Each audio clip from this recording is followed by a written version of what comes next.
Welcome to the full FX Unfiltered. My name is Colin Lambert, publisher of the full FX, and this edition comes in association with oneZero. And I'm delighted to be joined by Steven Totten, who is Director of Quantitative Analysis at oneZero. Thanks for having me. Last time I think we spoke, we were talking around how you were starting to look at the banking sector, because traditionally you've been involved with the institutional broking sector. Yeah. So what is actually happening with your push towards the banking sector? Yeah, and as you say, oneZero was founded in 2009, right, so 14 years ago, and we've been very successful in that broker space, 250 clients and so on. But those clients, they can be very sophisticated. They're doing billions of volume a day, sophisticated pricing, very sophisticated risk management to deal with that amount of volume. We have a great data product off the back of that to help those clients manage all of that flow and understand, what's working and what's not working. And we have a great team of people, right? 170 people working for the company, a mix of product expertise as well as developers. And so for us, it was a very easy move from that space into the banking world, really. We have the performance, we have the data, we have all these great things that banks would want. And so we're seeing a lot of interest now in everything that we've built, right, and how we can roll that out into the banking sector. So in terms of what you have built, how are the modules being built, and what are they actually providing to clients? Yeah, well, I think the good thing that banks would like to hear, right, is that it's quite traditional, right? We have a lot of connectivity, right, to all of the main LPs and so on that you'd want. We have a great aggregation module, goes into your core pricing, distribution out to clients on the end of it, and then of course risk management when the trades come back in. And all of that feeds back into this big data platform that we have, where we're capturing terabytes of data a day. So we've deliberately built it that way precisely because it's quite a classic model. Yeah. But it's great for banks because a lot of banks are going to have existing technology, right? And we need to be able to integrate within that and supplant anything that might be there and build upon that. So, is it actually open in terms of the architecture then, so it can actually sort of connect to other things that banks might have running? Oh, 100%. I've spent a long time working in banks in the past, and I know there's bits of technology in banks that, a millennium from now, right, are still going to be down in the basement doing something, and no one's ever going to be able to remove it. So, I think integrating with platforms that any of our clients, right, already have and want to use is really key for us. I think one of the great things is that maybe now compared to say 10 or 15 years ago is that rather than have to build a lot of proprietary technology and connectivity to get very high performance computing that clients may have wanted, now there's some fantastic open source software that you can get, and so that actually makes the integration much easier, and we leverage that very heavily. And ultimately, I think the open source has been one of the bigger developments in this world, hasn't it? Because the fact that it has opened the doors to a lot of technology offerings that maybe before would have taken years to get through the door. Yeah, 100%, right? And like I say, right, some of the things you can get now, I would say, are even better, right, than the commercial, platforms you can get. Yeah. So we work very closely with that sort of open source area, right? And there's some great kit out there that we'll use. You're head of quantitative analytics. I've got to talk analytics. How are the analytics integrated into the module that you're offering for the banks? Well, it's fundamental, really, to everything. We have a lot of people in the company that come with that sort of banking and professional background. And so we've built everything really with the view of helping our clients capture more flow, right, or sort of extract more yield from that flow. So, how do we make that easier for guys at a bank? On the e-trading desk, we have an AI model, right, that can do classification of client flow. So, on a banking desk, they're very likely to have thousands of clients, right, small corporate clients that they're pricing out to.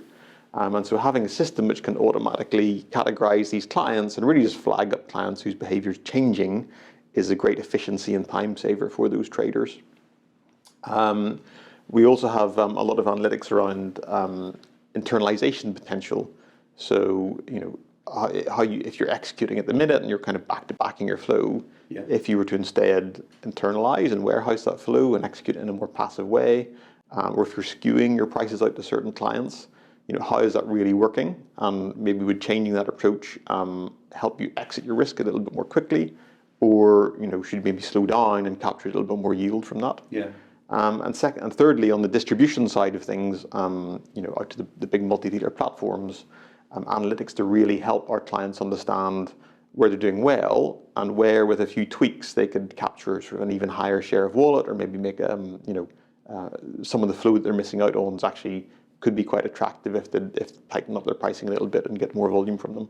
I mean, I do think one of my bugbears is that I think we are too vanilla in how we're treating flow.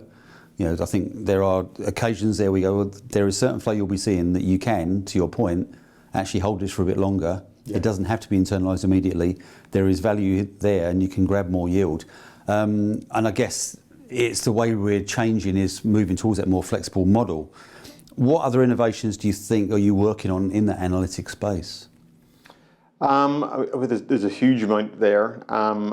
Really, primarily for the guys sitting on the trading desk, we want to make everything very real time and obvious to them. Yeah.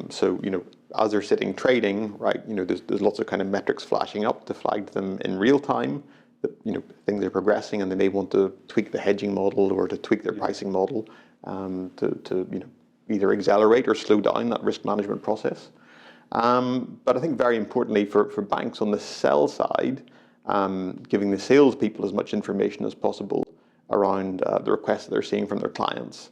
So, any little hint, right, to kind of help the salesperson call their client and say, that looks interesting, right, how can I help you with that particular trade?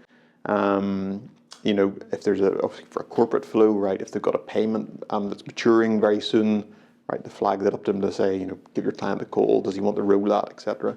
So it's really just that, I don't want to call it an autopilot, right, but effectively, sort of assistance tools, right, just to help salespeople deal with the volume of customers that they're covering in a much more efficient way. It kind of becomes exception-based liquidity and customer management, doesn't it? As in, things run perfectly, but here's the alert to tell you might have something to do. 100%, right? If you banks tend to get their system in a fairly steady state, right? If things are working, but as you know, right, there's all these external factors going in. Customers change, the markets change, so it's flagging that up and really helping traders and salespeople focus on the key bits, right, which are going to help them adapt the system to those changes. Yeah. So in terms of to go back to the banks segment, are you looking at a specific segment here, or do you think is actually you've got that flexibility and scale to offer across segments?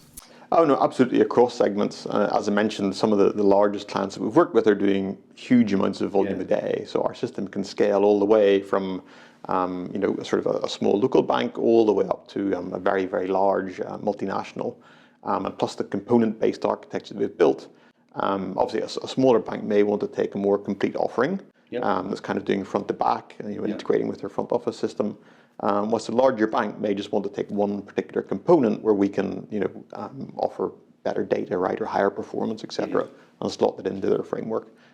So we do, right, and we're happy to speak to banks of all calibers. Yeah, I guess that's the whole basis of modular design, isn't it? Exactly. And just finally, Steve, it's a question I find myself asking more and more, which for an old spot trader is a difficult question, obviously, but I believe other products exist in foreign exchange. I'm not actually guaranteeing that still. Yeah. But what is actually, does this technology work, or will it start to work more in places like, I guess it's working in NDFs, but I'm looking at maybe swaps? Certainly on swaps and forwards, right? That's a key part of the offering that banks need and want for their clients. And I'm sure you'll see that most vendors would offer a product around that. Yeah. But I think what's really important, especially in the swap space where we're seeing a lot of innovation at the minute, especially in terms of electronic markets and differentiated types of liquidity, right? It's almost becoming a little bit more spot-like in what you can access there. So the old days of where I think the most important part of a price to a client was the spot rate, right? And then you just sort of threw the forward points on top and roll it. Now you're looking at everything, right? You've got to have a very good spot rate along with very good swap points to sit on top of that. So capturing all that data and again having the flexibility to price clients in different ways and risk manage them in different ways based on that kind of forward flow that's coming in, whether there's the size or the tenor, etc., the kind of client.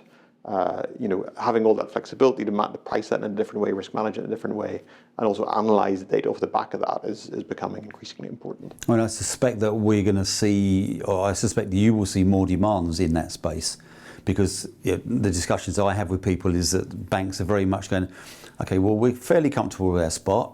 there's places where it can always be enhanced. Yeah. But actually, we now really want to look at how good we are in swaps and forwards in particular. Yeah, 100%, right. And so having all that data, having those reports which can really flag to traders and salespeople, where they're doing extremely well, say on that forward curve versus where they're a little bit weak. That's really important to help tune things up. Yeah.